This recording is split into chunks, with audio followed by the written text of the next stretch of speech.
Welcome, everyone. Let's bow in.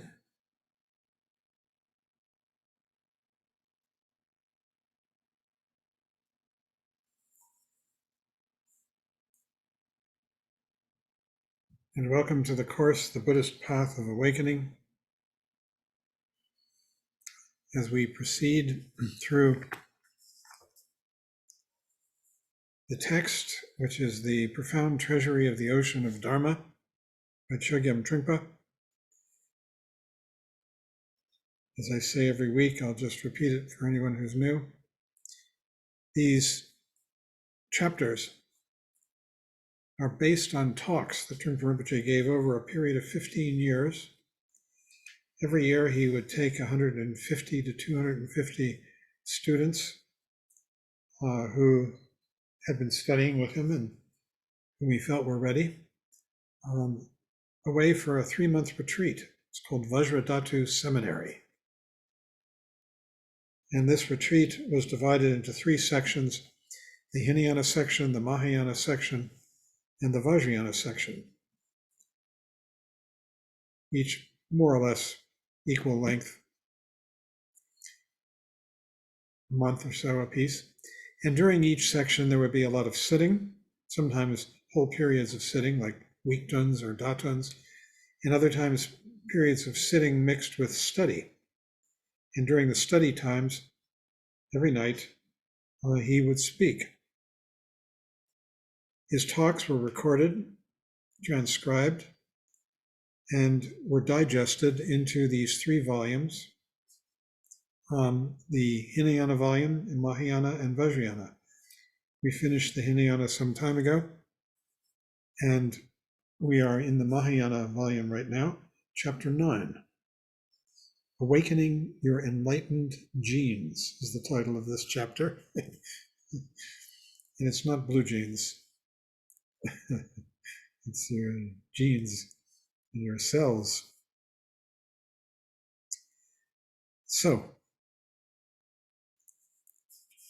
this is a really beautiful chapter, I think, and it's a beautiful journey that is being described. I remember that the slogan that the Dharma is good in the beginning, it's good in the middle, and it's good in the end. We are in the middle of this path, and it is good. Good news, which I think is a definition of gospel in both theistic and non-theistic traditions. It's very good news. This chapter starts out with him saying that genuine wakefulness, meaning enlightened mind, really, but being awake, coming back into the present moment, which is our practice. As we sit, we're constantly becoming aware that we are dreaming, and then once we're aware that we're dreaming, we're already back. So genuine wakefulness is possible constantly, he says, because we all have the genes within us, all of us. And then he makes an allusion. There are 4 families of people in some of the teachings, and there's one family that's called the cutoffs. These are people who have very, very little inclination towards the Dharma, although eventually they will, because all beings are heading towards wakefulness, towards enlightenment, inexorably. This is a teaching that's contained throughout the Buddhist teachings. We're like moths to the flame. It burns up our ego, and we're drawn inexorably towards it because it's life. It's sanity. It's the juice of life that we're drawn to. Our dreams, our egotism, are death. They are lifelessness. They are self-hatred. And they are the inability to be there for others. And we are drawn to openness, life, appreciation of this life and this world as it arises now. This is the path. So he says, and I'll repeat it again, I just thought it was so powerful. Genuine wakefulness is possible constantly because we all have the genes within us, even the cutoffs. Those are the people who are supposedly hopeless. Nobody is rejected in the Mahayana. It's a measure of wakefulness. There's no turning back. Once you begin to hear it, and everybody in this room has heard it, that's why you're all here. We're all here. Once we've heard this message, everyone has the enlightened genes. Sooner or later, he says, you are going to wake up. Sooner or later. It's inexorable.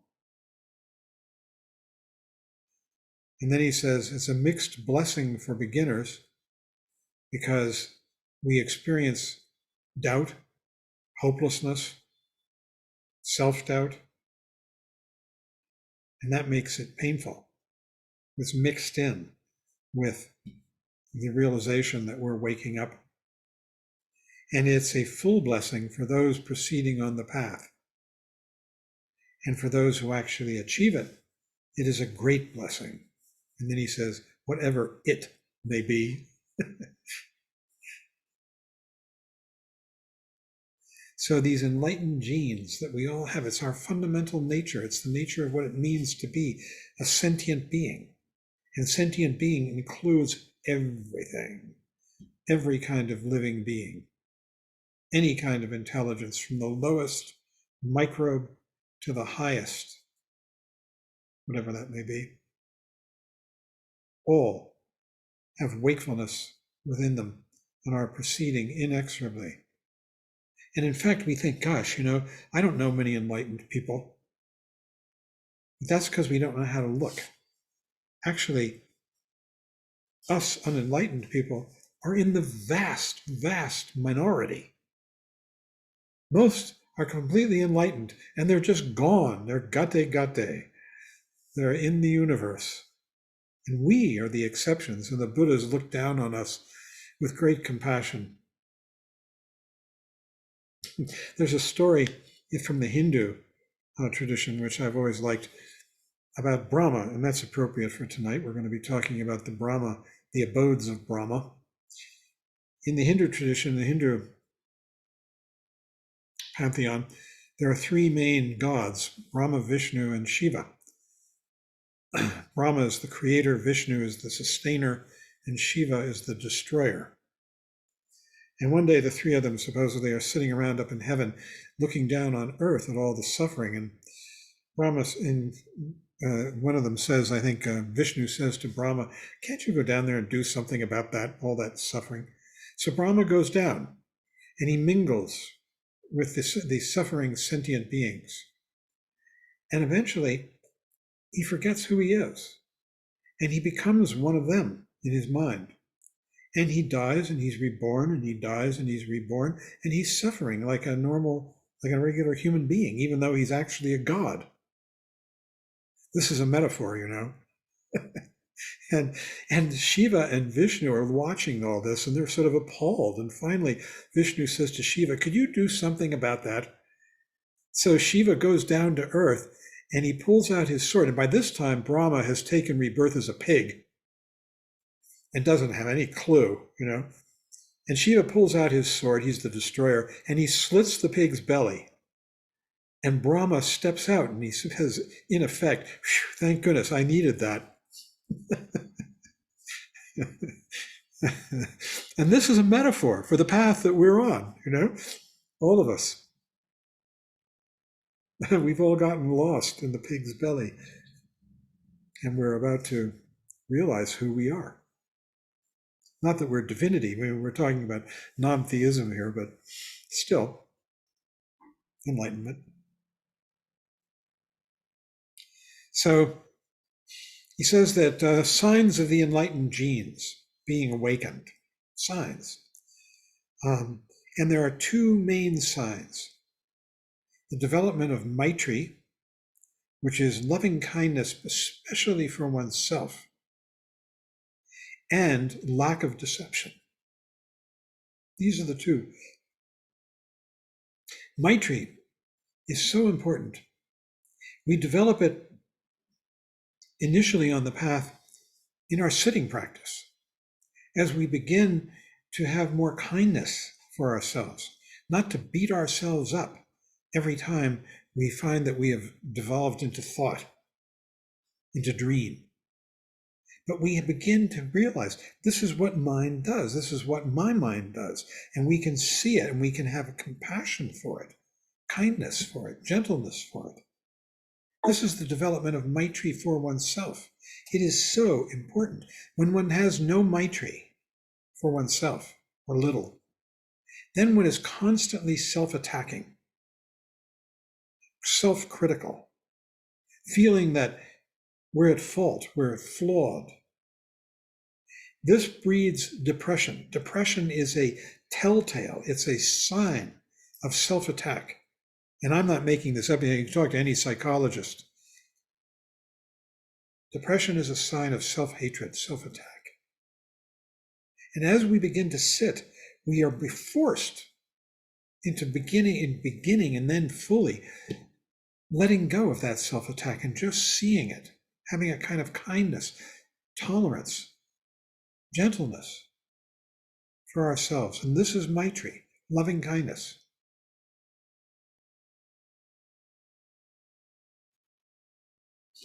He says, as the enlightened genes begin to awaken, sunshine begins to come out of your heart. Because as we begin to become kind to ourselves, it begins to radiate. We begin to be happier with ourselves. And sunshine begins to come out of one's heart. He says you might try to cover it up. This is the deception, depending on your level of commitment to the Dharma.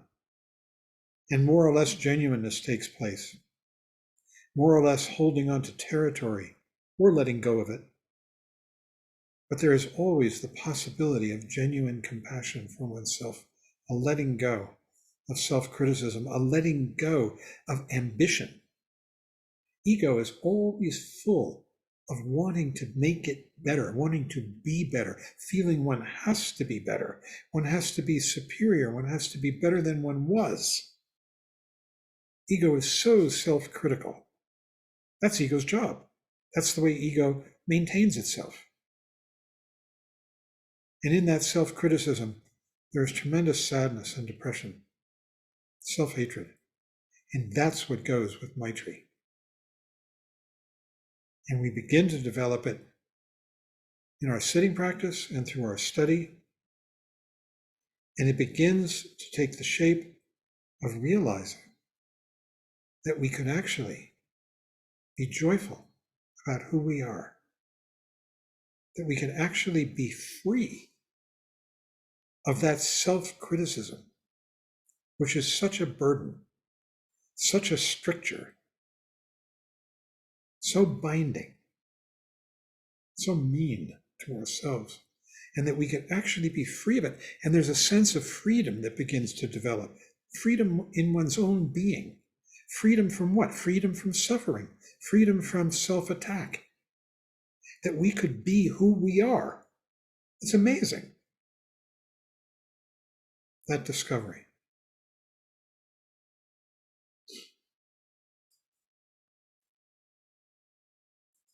He says, in the Mahayana proclamation of Buddha nature, this is what this is about, waking up, Buddha nature, waking up to awake and compassion. You don't have to ask how you're going to survive without your little ego. Something tremendous is taking place. This is from his perspective, looking at us. Then there are the signs of the enlightened genes not being awakened. One sign is that you're unable to react to suffering. You avoid it, you shun it. You hang on to your own pain as your friend, lover, security, home, parents. And when you see suffering in others, it's unattractive, it's unappealing, it's off-putting. This is signs of not having enlightened genes, or not having been developing them. Another is not having a bigger vision. We shy away from anything big, larger scale. There's no fearlessness. So we just want to do little stuff, go to the next movie, makes a little more money, whatever it might be. Have that next meal. And then there are the obstacles to enlightened genes, waking them up, coming into the present. One is what he calls intrinsic slavery, being without awareness. You don't pay attention to the world and to yourself. You're constantly lost in thoughts of unhappiness, of attacks, self-criticism. And when one does that, one doesn't appreciate the beauty of this world, which he refers to as its sacredness. The fact that this world arises full of value for no reason at all. It's just fundamentally valuable in and of itself, but we don't want to see that. We're too concerned with self-aggrandizement, self-hatred. They go together. So there's no sacredness. And then the next obstacle is taking part in evil activities, wrong occupations or lifestyles. These are activities that are full of cruelty to ourselves and others. Something that goes against wakefulness, that is degraded, perpetuates what he calls setting sun vision. You see, this is the Shambhala teaching of the rising sun. In the rising sun, everything is new every instant because the sun is always rising. Everything is glorious every instant because the sun is illuminating it with its rays. In setting sun vision, the sun is always setting. Everything is about to end. Everything is about to die. And in the setting sun vision, it's very degraded. We're constantly seeking pleasure because we're unhappy. We're so full of self-attack, so unable to appreciate the world as it constantly manifests in a new way. And finally, the third obstacle to awakening enlightened genes is sleepiness. He says, you are asleep to your life. And that allows the kleshas. The kleshas are your habitual patterns of passion, aggression, ignorance, arrogance, stupidity, feeling impoverished. These are the kleshas.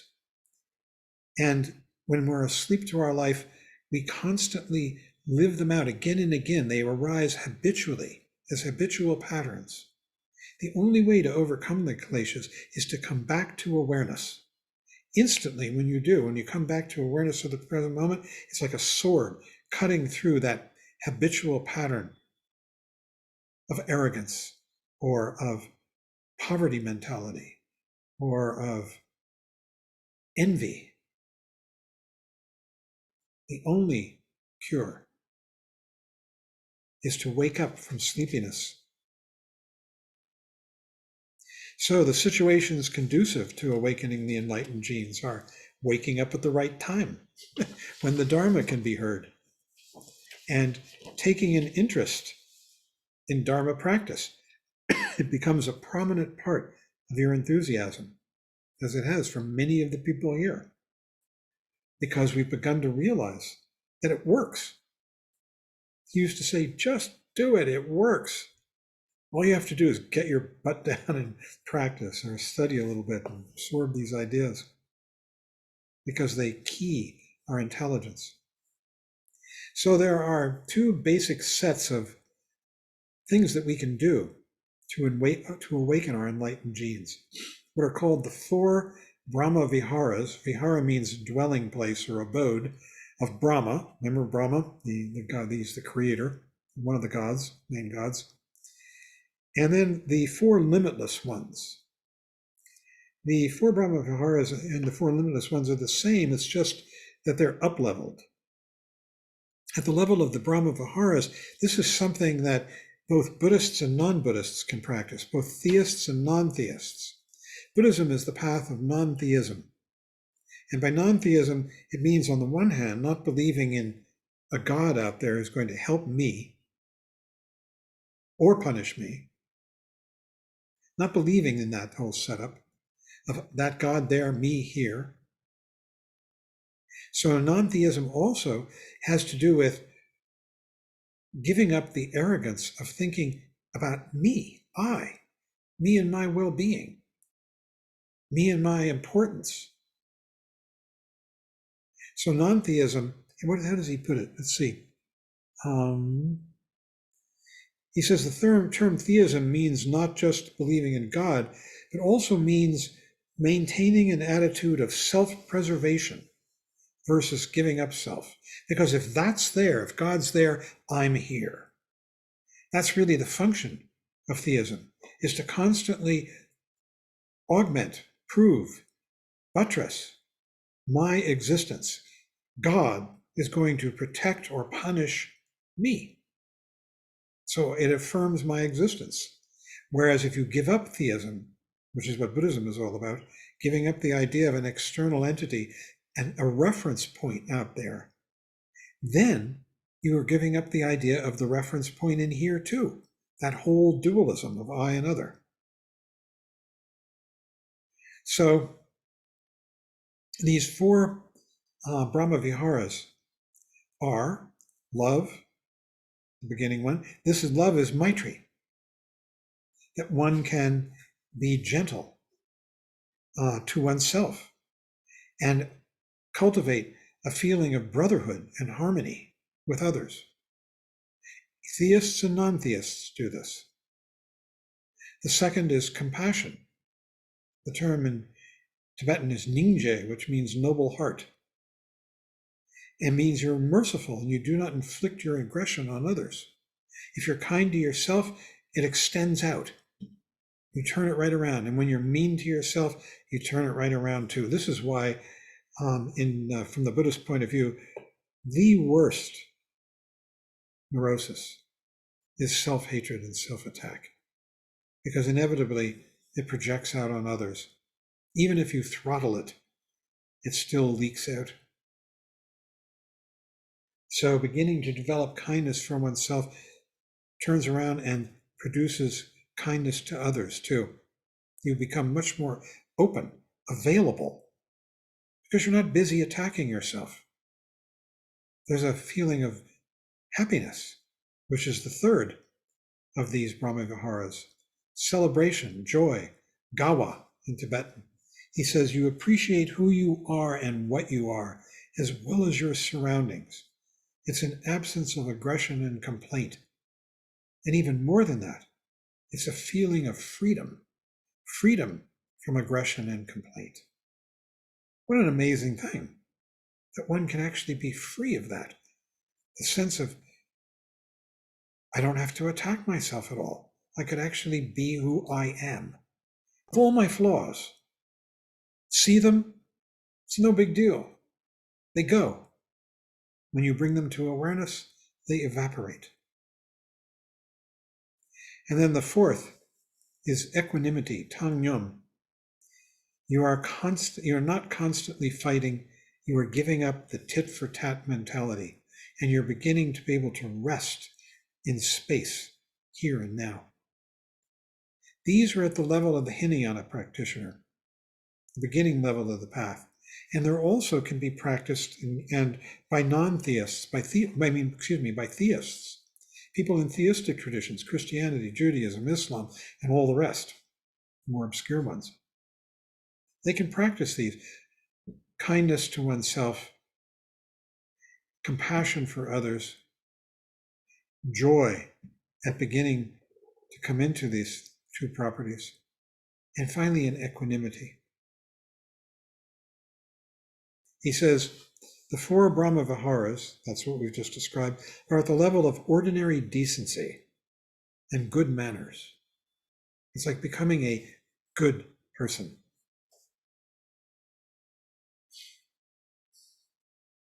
He says, when you take the Bodhisattva vow, then you are ready to be less concerned with self-preservation, more ready to be oriented toward others. And it's the beginning of the Mahayana. the beginning of the realization of the inspiration that being of service to others is wonderful. It's not only being a good person, as it is sort of in the theistic traditions, it's actually joyful. He says, on the Mahayana path, you have to mash yourself, he's talking about your ego, like a potato, so that the ego, which doesn't actually exist, but is always looking for security, always looking for security, always looking for security, for a safe place to land. So the ego begins to soften. It is tricked into thinking it is getting something from the Buddha Dharma. and it begins to get mashed up.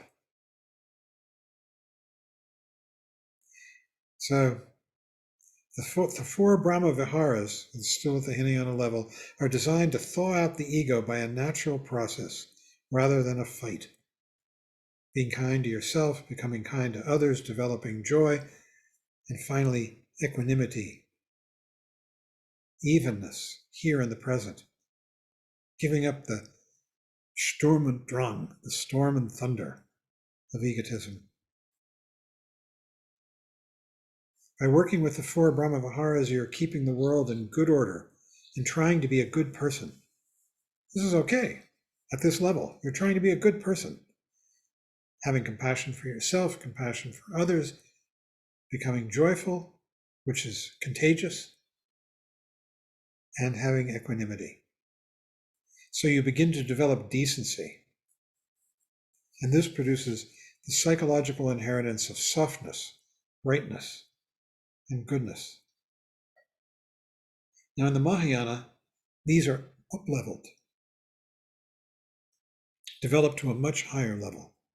They're called limitless because they're not bounded by ego intention.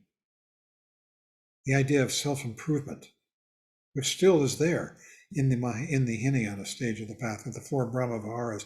You're doing this, there's an element of goody-goodiness. I'm going to be a good person. And that's what goes at the level of the Mahayana. They are practiced after you have taken the Bodhisattva vows, so you begin to develop a non-theistic approach. No I and other, no judge, nobody watching, nobody saying, now you're doing a good job. There's still somebody, the Brahmaviharas, that are still somewhat limited by goody-goodiness. That's him speaking. But with the limitless ones, there is no end, only continual expansion. You can go all the way. You can achieve complete freedom, experience vastness. And they all, at this level, have a quality of transcendence. So love, Maitri, you're beginning to realize that your Buddha nature has woken up. What an amazing thing to actually begin to realize that. In the beginning, we're hopeful about our Buddha nature. And then we begin to realize this is really happening. It's true. This isn't just some imaginary thing. He says, so there is no reason to hate yourself anymore. You actually begin to feel good about yourself. And there is some sort of wakefulness, a quality of rejoicing and delight that comes with the freedom from self-hatred. What an amazing freedom. You develop an intrinsic appreciation of yourself. And that doesn't mean that you go about thinking, I'm a great person. It just means that you can see who you are at any moment and not be self-critical, be appreciative. We have this reflex that we have developed over time of self-criticism and self-hatred. That goes. He says, at the level of the Brahmaviharas, love is still somewhat self-centered. But at the level of the four limitless ones, Mahayana now, love is not a perpetuation of your ego. You simply realize that you have gentleness in you already. It was there all along. And we're just discovering what was already there. It's not some kind of achievement that we've made. That puts it back in the realm of ego. This is a discovery of what was already there and we just hadn't seen. Everything is possible, even more than possible. He says, you're surprised how gentle you can be to yourself. That's amazing. And you realize that you don't have to torture yourself. Freedom from self-torture. That's profound. We're so hard on ourselves. When you feel alone and lonely, distant and cut off, in pain and not understood, terrible, as if the world has given up on you, that feeling can actually provide gentleness. That rawness is the starting point of loving yourself and having compassion for others, because you see it without self-criticism. You see it with self-compassion for yourself.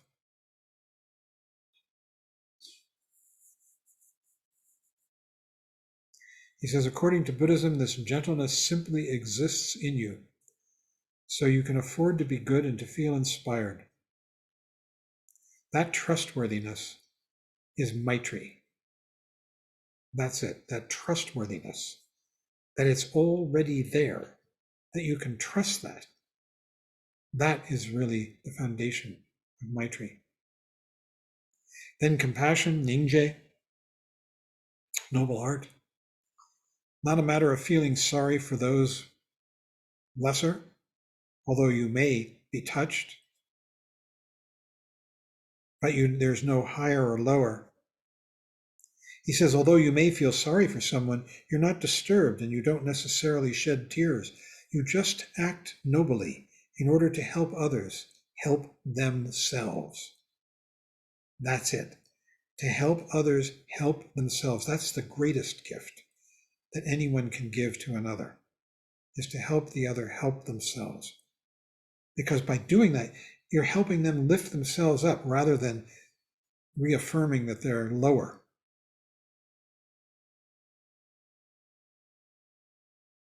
He says, the gentleness that you feel for yourself in Maitri, with Maitri, this kindness that you have developed for yourself, is expressed in turn to others.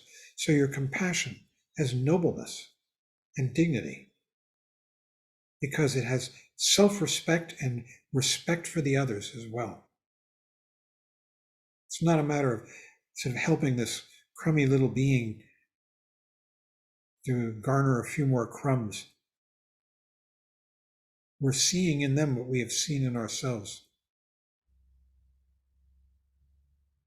Finally, joy, not finally, but third is joy, arises as a celebration that you possess the enlightened genes, he says. Personal dignity arises out of Maitri. Public dignity, that means appreciation of others, arises out of compassion, karuna, Ningje, karuna in Sanskrit, Ningje in Tibetan. And you put them together and you get joy and humor, which is not a matter of jokes, but it's a matter of seeing clearly, seeing through things.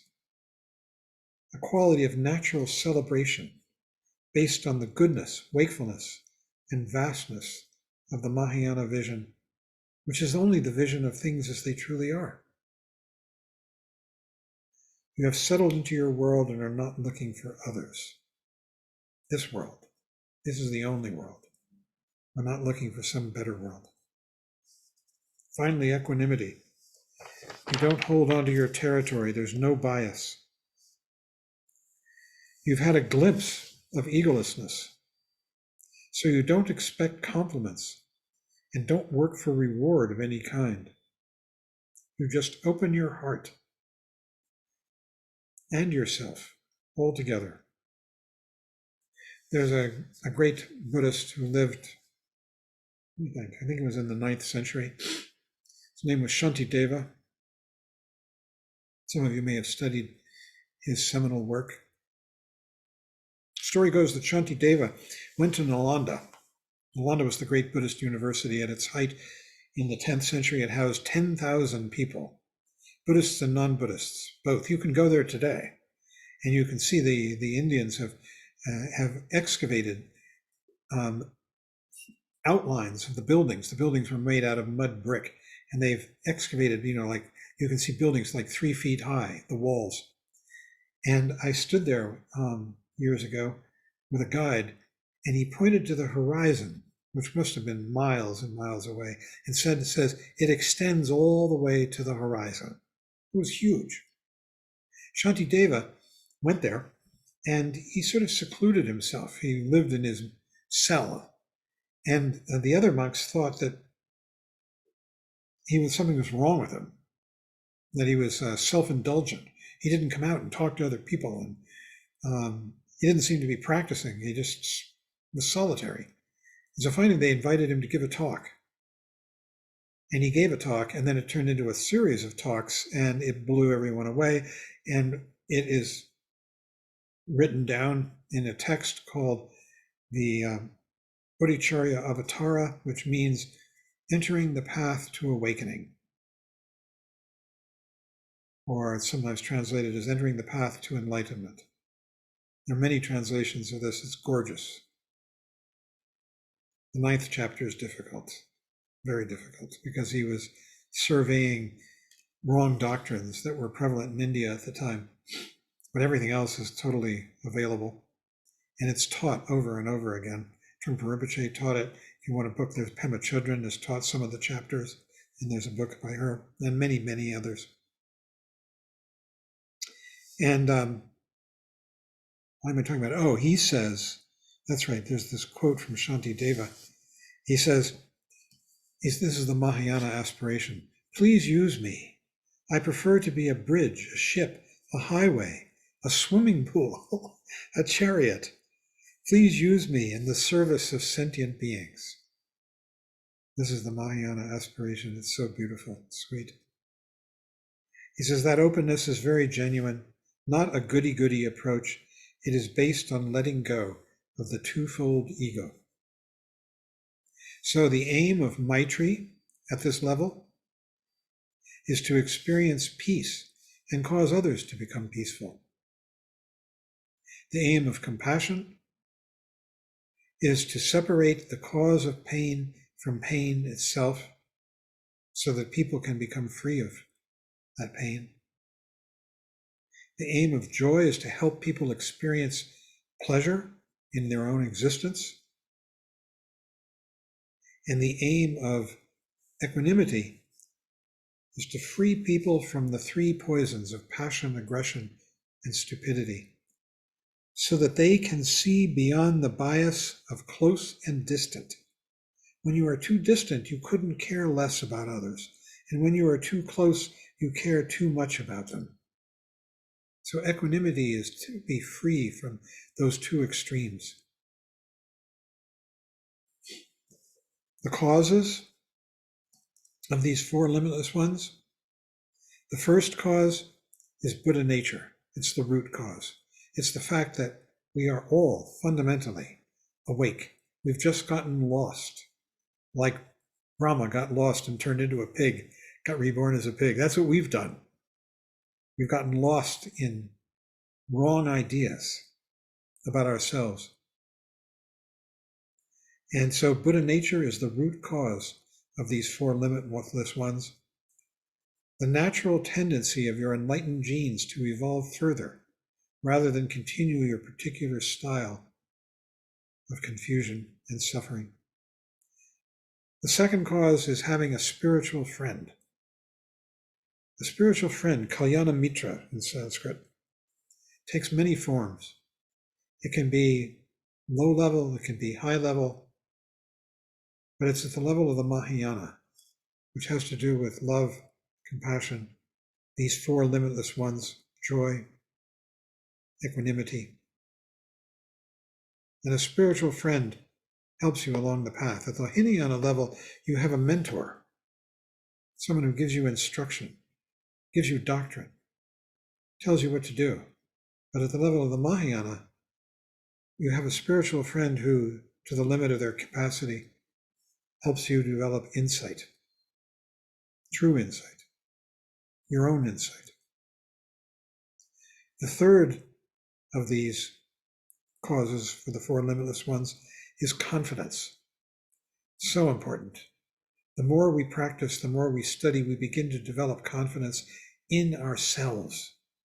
The confidence that we can be who we truly are, and that these teachings are alive within us, that they're not some kind of fiction that someone is foisting upon us. They're a reality that we can discover.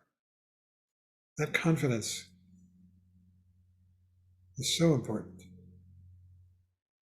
And it's a confidence that has no reference point. It's just as it is. It's not about me.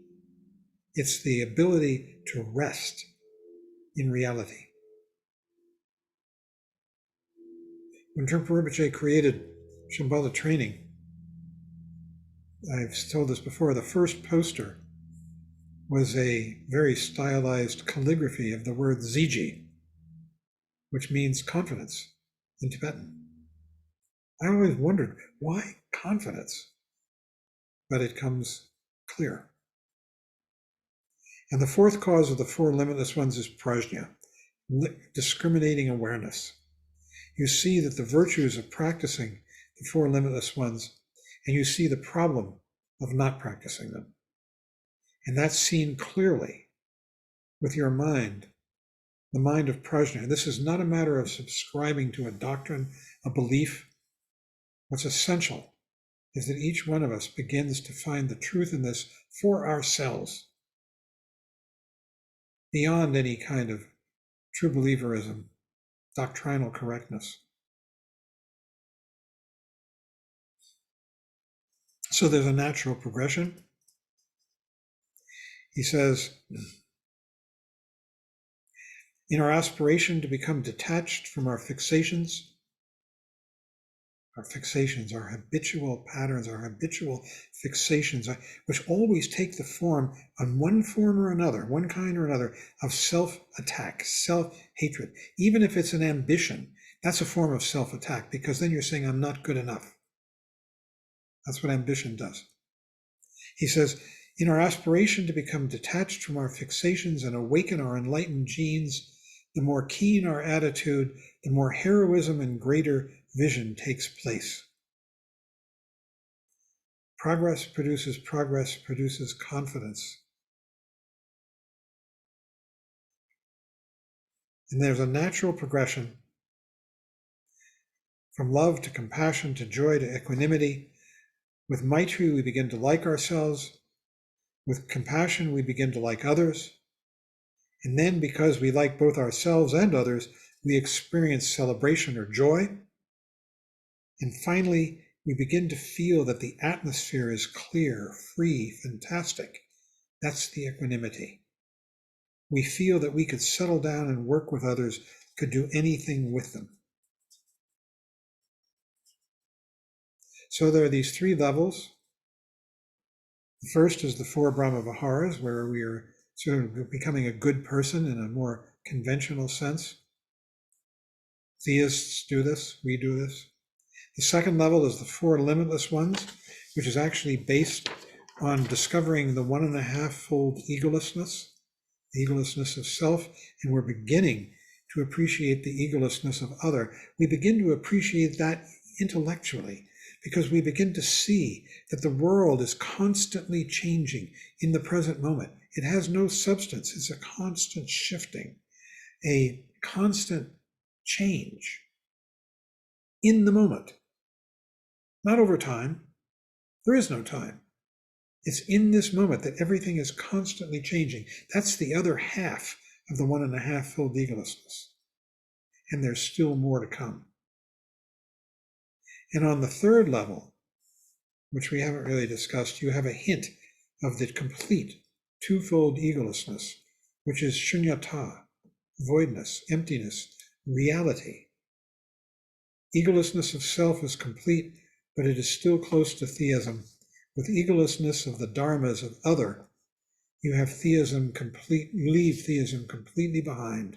It's 200% non-theistic enlightenment, no I or other. So that's the end of that chapter. What a celebration. What a song.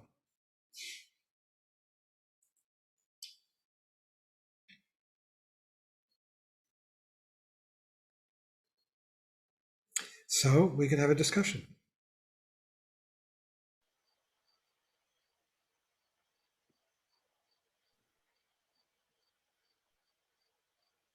Ed has a question. Ed. Yes. Well, rather than a question, maybe an observation or something I'd like to share based on your comments tonight. The first, and they occurred to me during your talk. In theism, um, I remember being taught as a Catholic boy that God is aware of absolutely everything you do and think.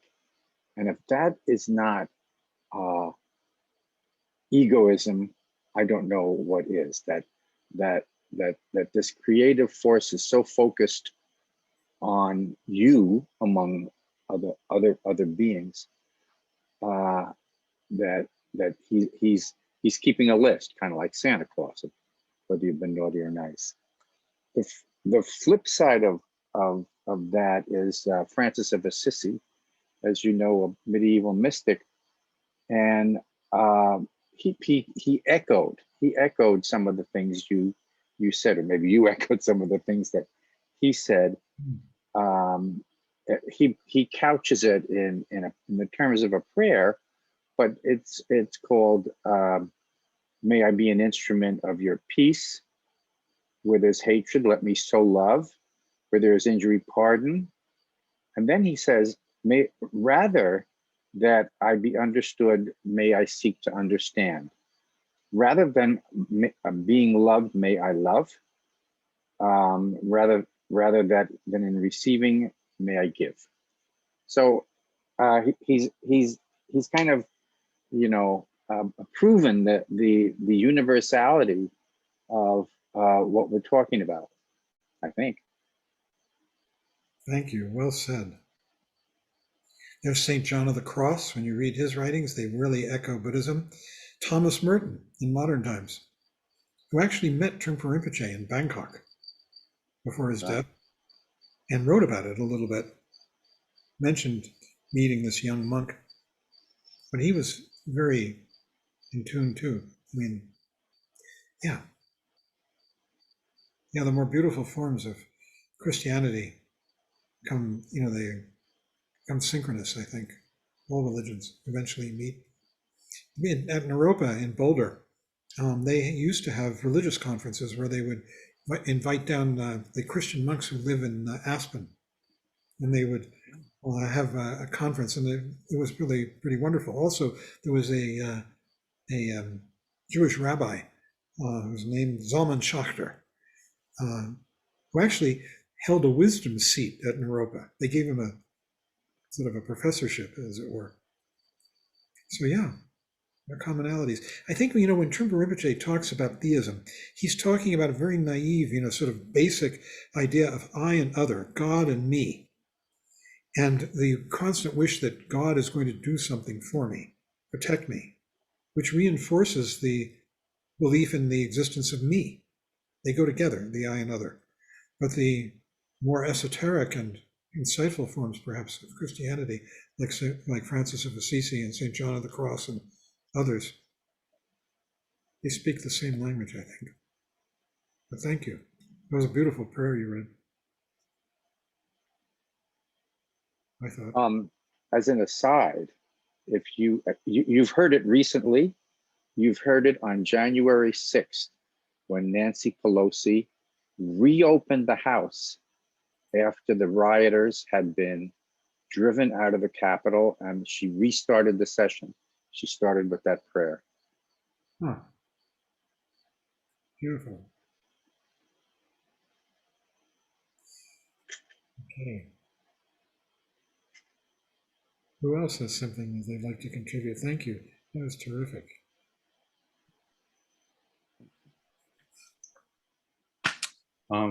If I can,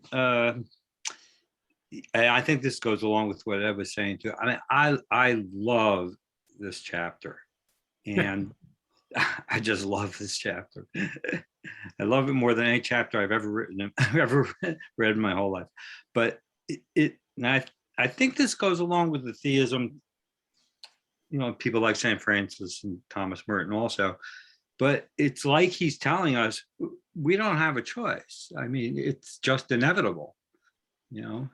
Just pay attention or not, and enlightenment is inevitable.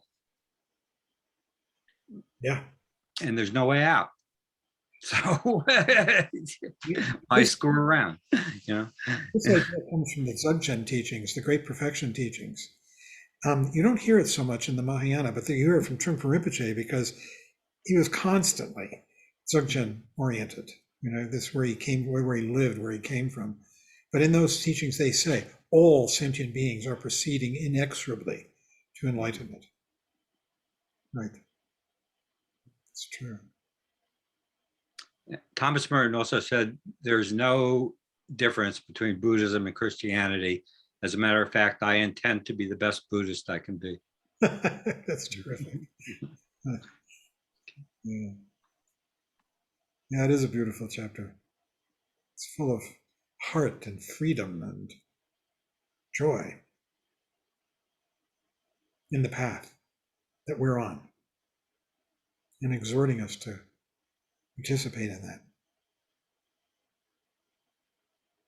Yeah. Thank you.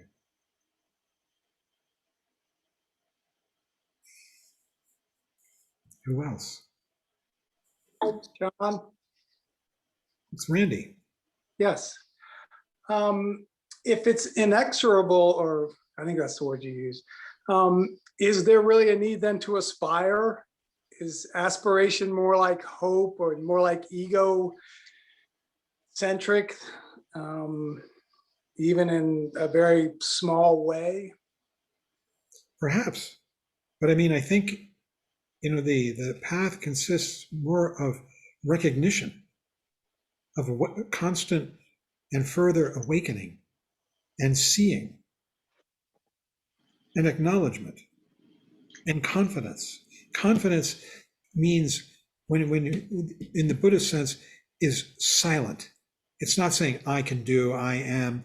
It's completely the ability to be here now, present, without doubt. So yeah, I agree with you.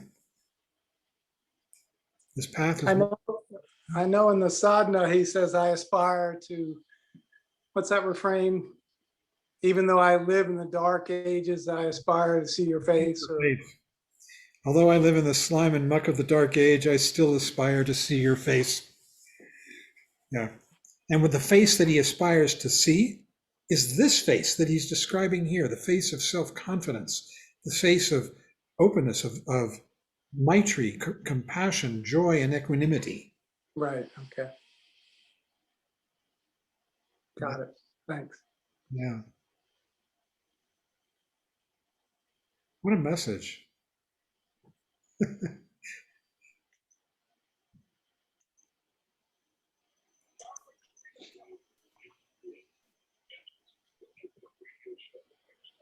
Who else? Robert has two hands up. Hi, Robert. I must say, I was born into the Roman Catholic religion. And hold on, I'll turn something off. Yeah, I'm sorry. I was born into Roman Catholic religion, yeah. and I got into different spiritual studies, and then I got into a very deeply Christian study, and I found out there was a world of difference between what was in the Roman Catholic Church and the Christian mysticism that I studied. And it gave me the perspective of an outer circle inner circle and an innermost circle. And I see that also in the teachings here about the Hinayana, the Mahayana, and the Vajrayana, that there are different levels, different depths. And I was thinking about the passage in the Bible, and it's how it directly relates to what we're talking about here tonight. It talks about there's an expression: do not, if you're mad at somebody, look at the beam. Don't look at the mote that is in the person's eye. Look at the beam that is in your own eye. Take the beam out of your own eye first, and how that relates to the shadow. The Carl Jung study called the shadow, that disowned part of myself that I want to project out there on somebody else. And how if I just resist doing that, how it gives me a moment to reflect and realize the hypocrisy, to total hypocrisy of putting the blame out there and putting the tail on the other donkey. So it's very beautiful. It's very beautiful, and I'm really seeing it more and more these days. There's a quote of Dogen that there are two things in life to regret.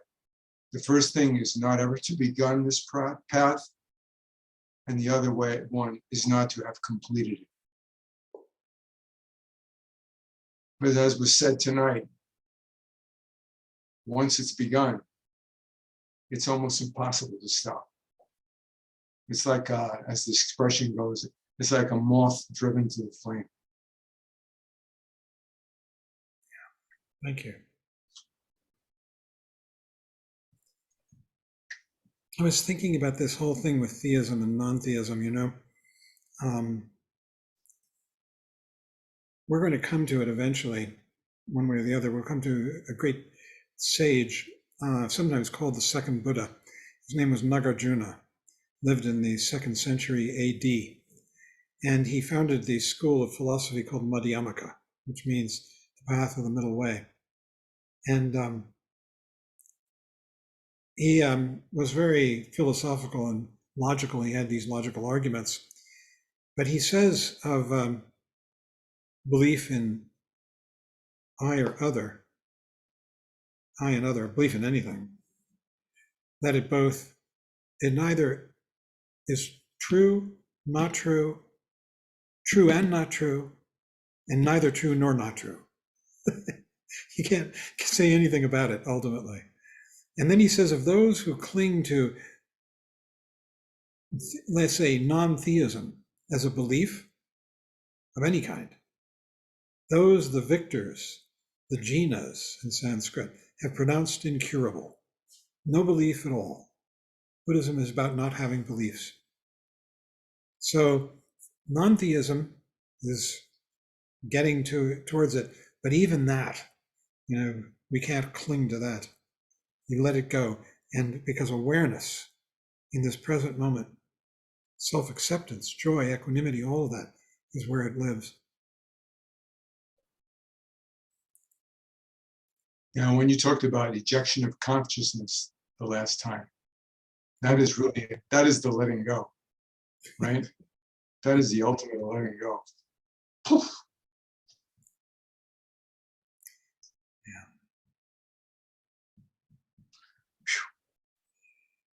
Who else? Oh, Meg. You just said, Meg says, St. Francis of Assisi also said, what you are searching for is what is searching.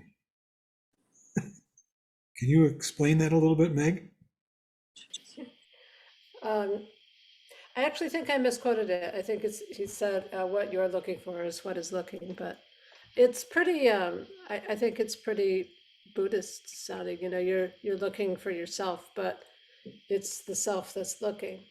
But actually, it makes me wonder, another question that I've been thinking as everyone's talking is self-love is something that I have a particularly difficult time with, but I'm sure everyone here would say the same thing.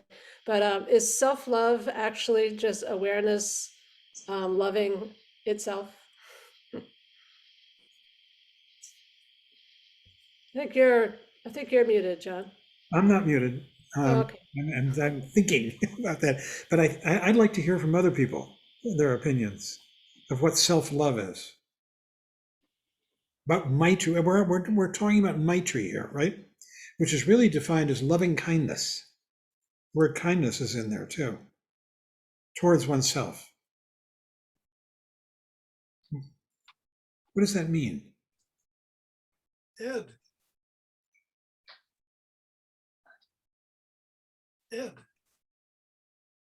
you're muted. I might have misinterpreted Meg's question. I thought of loving yourself as loving yourself before others, as putting your own agenda out first would be what is incorrect, what is an incorrect view. And I think a positive interpretation of the word would be an understanding of yourself, understanding your own foibles, understanding your own humanity, and ultimately rejoicing in that. Thank you. Robert had his hand up, I think. Which Robert? Robert S. Suleki. Yes. Yeah, I was reflecting on the self-criticism and ambition portion of this. And it seems like it's easy to be guilty of any of those things, even in spiritual pursuits. But I know personally for me in business, you always want to acquire and do more. And sometimes that works against you in ways that you don't quite comprehend. So I was just curious to see what your thoughts were on self-criticism and ambition, because I seem to be guilty of both of those in more ways than I'd like. Who would like to address that?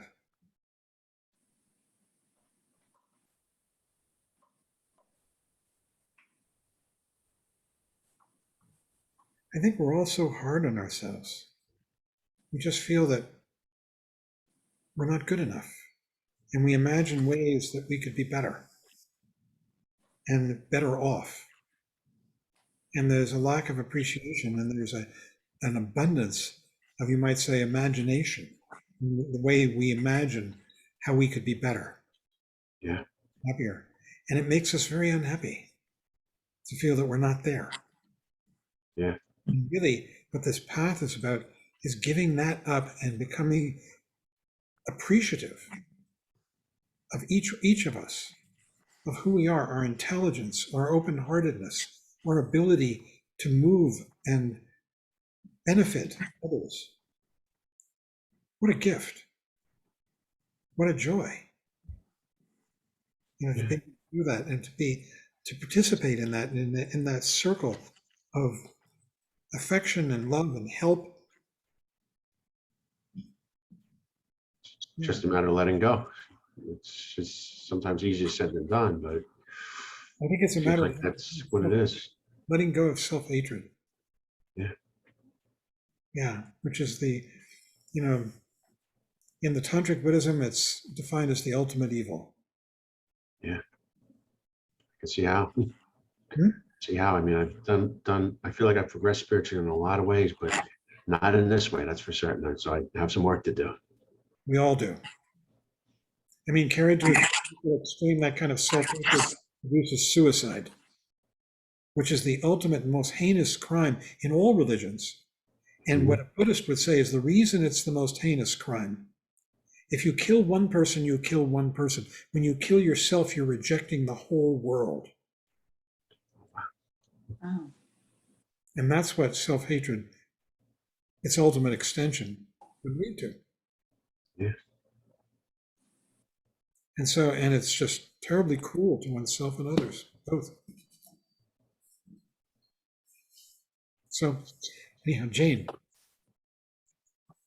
you're muted, I think. Also, Kurt has. I'm thinking Voltaire and many others have said one way or another, perfection is the enemy of the good. And going back to your question, and yes, we're all very hard on ourselves. And I think part of this is also first forgiving ourselves and accepting ourselves, warts and all, and that we're lacking that perfection, and we don't need to seek it. We just need to accept who we are and where we are. And I think the Maitri, which is the part I love most, is this idea of love of self, an open heart, love of others. That's the whole story. And there's something I like in what a rabbi once said about the Torah, that it's the 10 commandments and the rest is a footnote. And I think we perseverate and worry about the rest too much. Thank you. Barbara's had her hand up for a while. Oh, yeah. Can you hear me? Yes. Oh, good. I've lost the little picture of myself somehow, but anyway, maybe that's a good sign. I am wondering, when it says that the idea of self-existence or ego creates tremendous self-hatred, how does it do that?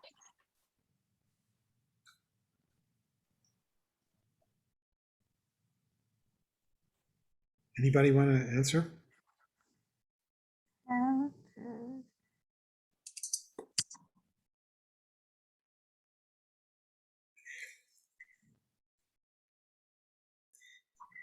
I mean, ego is constantly looking at itself and comparing itself to what it might be, and seeing that it falls short. And that in that falling short, then you've got a prescription for how to make things better. So ego is constantly looking to how to make things better. It might be how to make your lawn grow greener. It might be how to have more hair on the top of your bald head. It might be how to be more loved by other people and admired. Might be how to be richer. Who knows what? All kinds of things. But there's that constant, what ego is always about is improvement. Improvement as it reflects on oneself. Well, is that a bad thing? Well, it implies the flip side of that is that you're lacking. That you're lacking. Yeah. Oh, I see. That you can't have that desire for self-improvement without a feeling of self-criticism. Yeah, I see. And glove. Uh-huh. And you had said something in your talk a little earlier, and it was about self-aggrandizement. And I think it was related to this same thing, but I found it, I didn't understand it either, but I couldn't remember all of what you said. Do you remember, did you mention that in terms of the same kind of idea that the idea of ego is always wanting improvement, which implies that it's not good enough the way it is? And that goes to not accepting things the way they are. Yes. Oh, yes. Right, because that comes up all the time. Not accepting things the way they are means that that makes for misery, because you're not happy with just being. Bingo. you got to have more, and so and that leads to, so when if the ego is always trying to improve, which means that you're always falling short, then that oh, I see, that implies you're not good enough, and that's the self-hatred end of it. Oh, I see. Okay. That's great. You just figured it out. That's terrific. Very good. And also, when you're engaged in this thing of self-hatred, self-improvement, we're lost in a fog, a dream of self-hatred and self-improvement. We're telling ourselves this story, and we're not here for what is going on in the present moment fully. Instead, we're seeing all of this, if we, to the extent that we do, through this haze of dream, of wishing things were otherwise, hoping things might be otherwise. And so really what the alternative is coming back. That's what we do in meditation. And in coming back, there could be a real sense of loss and even fear, because you're giving up that dream, which is so orienting. You know, it creates an I and an other and a path and a set of values and all that. And you're giving all that up and coming back into appreciating this. Yes, I can relate to that, because some of my thoughts are so inviting. I could be a thought about maybe something I did that I thought was good, and so I'm really interested in that, and that is drawing me away from just being happy with the way I am right now. Yeah, I see. Okay, took me a while to get my mind around that one. Thank you. Thank you. Thank you for taking us on that journey. Okay, thanks. Who else? Mark and Kurt, I think, has had his hand up for a while. Hi. Does Kurt want to go first? I just got my hand up, so. Go ahead. You're here. You're with us. Well, there was something you spoke about in the talk about, and this is not exactly what you said, but you were talking about it's not good to see things from a distance, because then you can't, it's not good to see things from a distance because then you can't be really connected with them, or be too close to them, or you're too emotional.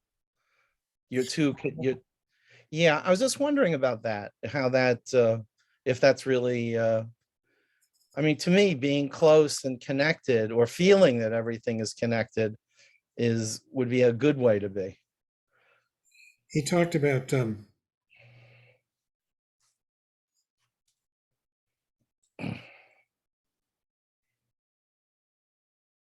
I don't know here.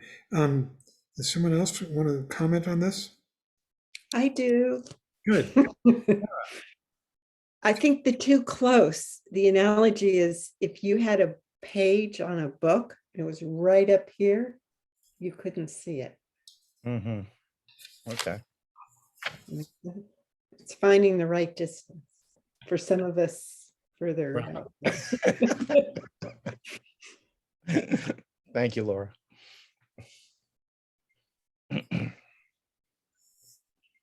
Kurt. Yeah, thanks.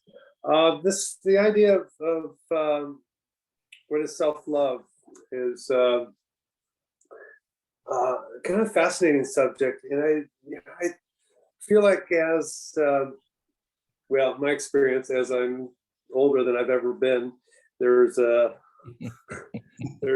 process, and I feel like life is a Buddhist path, and early on, there was a lot of comparison. Where do I fit into this, human condition? And all I have to work with is a comparison with other human beings. And so it's a very judgmental place to be, very judgmental of myself and judgmental of others. But I feel as the aging process happens, and I've seen enough of my flaws and have seen enough of my human neighbor's flaws, and a certain amount of acceptance starts to happen. And these people that have either pissed me off or have done something stupid, and what I've done that's seemed stupid and pissed other people's off, we survive through that and learn from it. And I've seen enough of my own flaws. I've seen enough of my fellow humans' flaws that there's an acceptance that starts to happen, and even a sense of humor around it. There I go again. There goes my neighbor again, and I think the self-love and the love of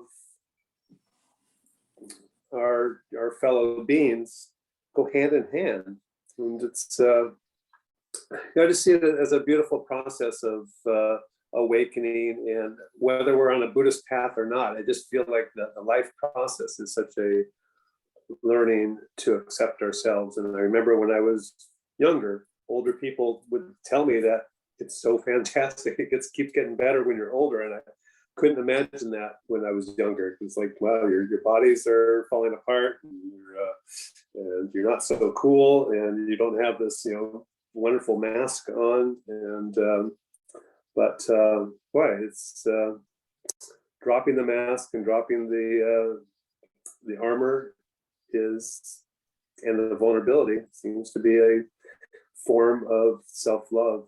And in respect to that, there's a love for those around as well. My 2 cents. Thank you. It's really helpful, I think. Wonderful. Yeah.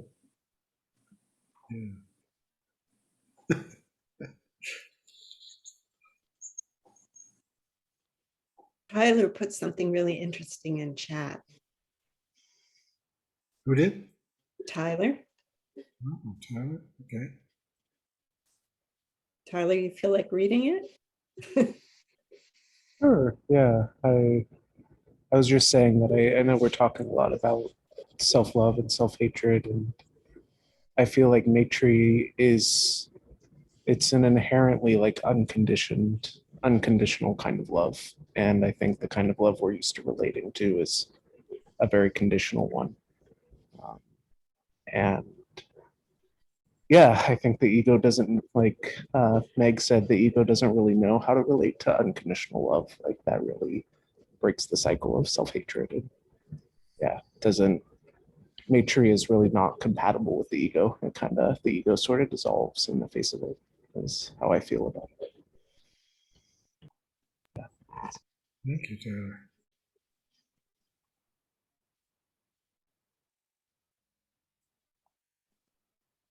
Zana had something to add there too. Yeah. Zana had a terrific thing in chat. Yeah, well, I don't really have anything more to add than what's already there. And Kurt actually followed up on what I was saying in terms of treating oneself lightly with a sense of humor.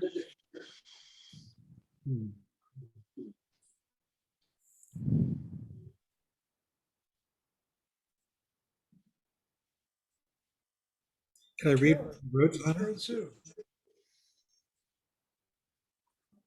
So I had a recent realization about either on or off the cushion in coming back from dream is an opportunity for me to love myself and to forgive myself and to practice my loving kindness, because I was off in dream and now I'm back. And that was really, really special to me when I realized that. So I just wanted to share that all with you. Thank you so much. I would something that just briefly, that I would like to say is that in my experience, learning to, and coming back over and over again, and just seeing what was going on in my mind, my thoughts, what was around me, that a kind of is that self-judgment and stuff kind of automatically just started to evaporate, and compassion just started to happen. It all seemed very organic and natural. So I just keep coming back to this over and over and over again. It's that little point, that moment of becoming aware of what's going on, that I'm dreaming,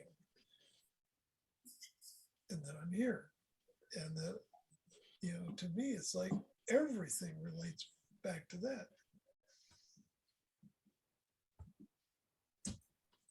For what it's worth.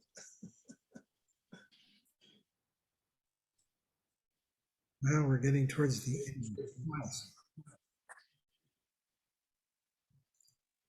Anybody?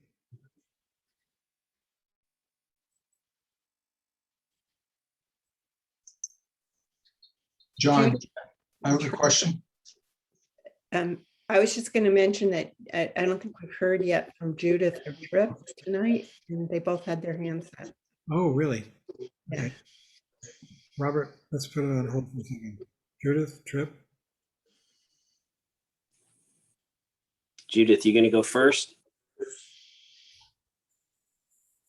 You go first. All righty. No, I was thinking about love is a very complicated word and carries so much, for better, for worse. It's a broad word. And I'll just offer that in thinking about how I treat myself, or how I guess I used how I treat my children as a way to kind of dial in what we mean by love. And I find the word tender, which he uses quite a bit. Page 15, I was looking at the Cham, the idea of tender and gentleness is more helpful to me than the word love. And that it's one thing to love, but it's another to actually be gentle and tender with yourself. And it really came home when I was thinking about one of my kids going through a tough time, and I love them, but the action of love was actually being tender with them and being gentle with them. And then just listening to you all, I'm like, I think that's probably a good objective for self-love, is to be gentle and tender with oneself. Is almost a way to breathe a little more, I don't know, a little more effect of love. So just wanted to share that. Thank you. That's very helpful, I think. So Judith, I think you'll be the last, and then remember we have a group discussion tomorrow night too. But Judith, go ahead. Yeah. I have a terrific opportunity to be kind and loving and so forth with my husband, who has gotten over cancer and now has some dementia, as well as hard of hearing, and the list goes on.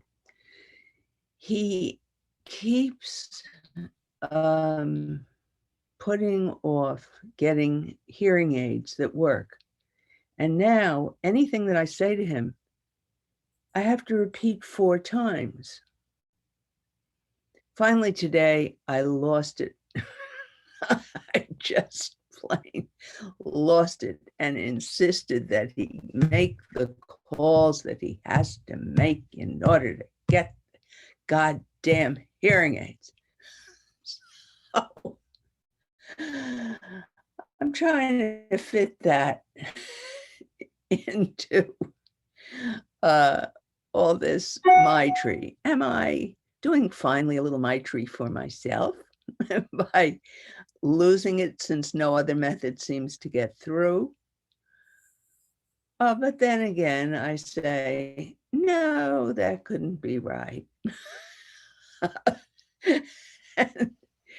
So, trying to say to myself, yes, but this is your opportunity to be loving and gentle and this and that, and all I want to do is strangle him. And I don't know, jump off a bridge because I can't stand it anymore. So how do I deal with all that?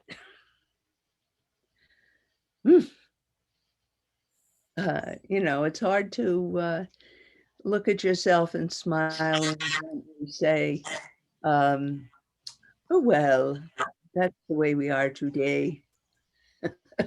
And it's just hard to figure and work with that for me. Jane had something to say about this. Yeah, and I could say, because I'm a good friend of both Judy and her husband, Turpin, know them many years, and, very in touch with the struggles Judy has every single day, taking care of him and watching this. But as somebody who's in the process of getting hearing aids, I'm becoming very attuned to my own problems with hearing. Might it occur to you to accept Herb's and honor and respect his wishes not to hear everything all the time? Maybe in some way. He wants to hear, he makes you repeat it 4 times. Well, Every single thing.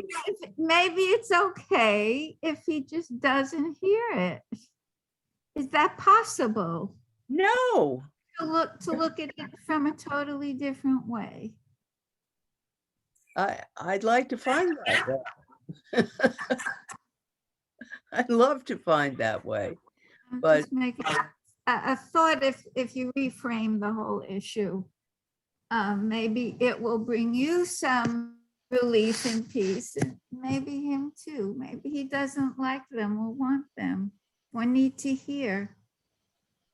No, he does, because it makes everyone repeat everything 4 times.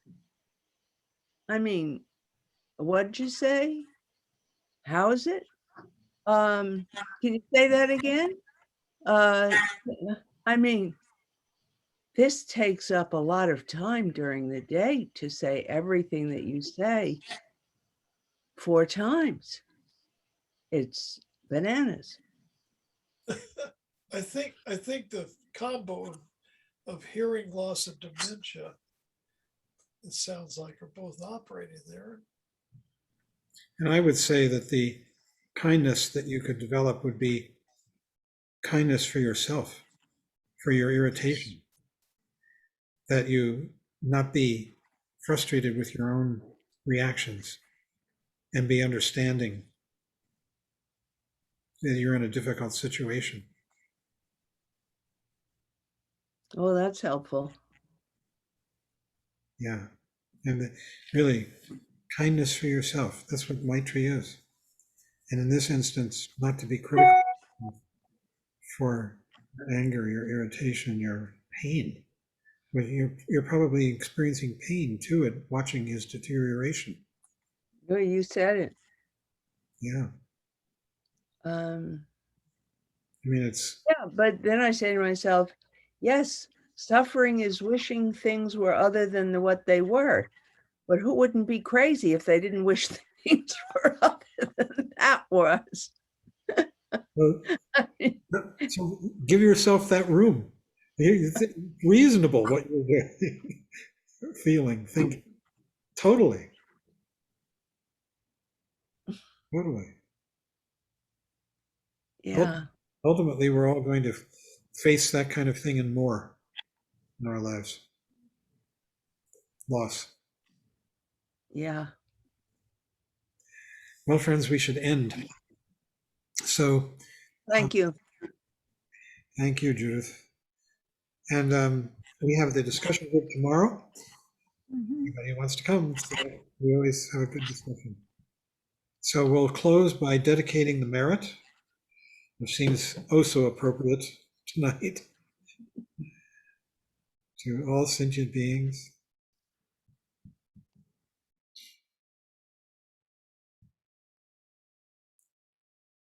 Meg, if you're there, do you want to lead it?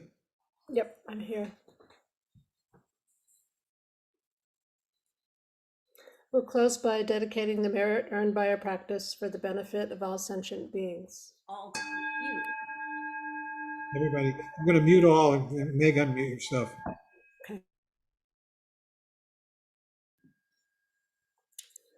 By this merit, may all obtain omniscience. May it defeat the enemy wrongdoing from the stormy waves of birth, old age, sickness, and death. From the ocean of samsara, may I free all beings. By the confidence of the golden sun of the great east, may the lotus garden of the Rigdon's wisdom bloom. May the dark ignorance of sentient beings be dispelled. May all beings enjoy profound, brilliant glory.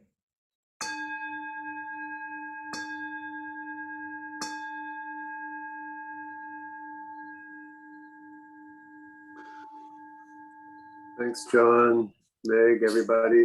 Yeah, Thanks, thank everyone. you. Thank you, Thank you, everybody. everyone. Thank you, everybody. Thank you, everyone. Very, very beautiful chapter.